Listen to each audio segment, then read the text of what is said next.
Developing a professional ear too. Ear fatigue and hearing the difference between professional and unprofessional. Now, ear fatigue, what is it?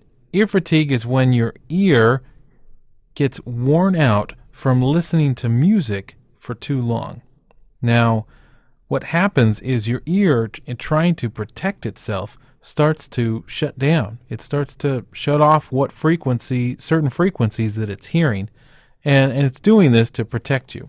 And it's usually happening because you're listening to music for a long time and you're usually listening at high volumes. And so what happens is, because your ear is shutting down on you, you end up making changes to the music you're working on based on this ear that's not hearing a clear picture of what's there.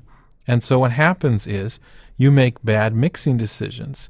And so I don't know if you've had this happen to you before, but I've had this happen where you work late into the night and you come back the next morning and you pull up your mix that you were doing and you say, what in the world was I thinking? This is crazy.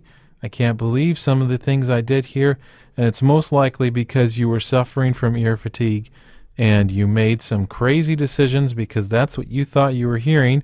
And that's what you were hearing because your ears were fatigued and shutting down on you, and it was kind of useless to make those changes because you had to end up reversing what you did. And so the key to this is to take a break. The usual guidelines are, for every hour of mixing, you take a 5-minute break. Every 2 hours, a 10-minute break. The biggest thing to do is to try to not go 3 or 4 hours without taking a break at all. And another big thing is try to spend time listening at lower volumes. So mix at lower volumes. There's a lot of good reasons to mix at lower volumes, and this is one of them.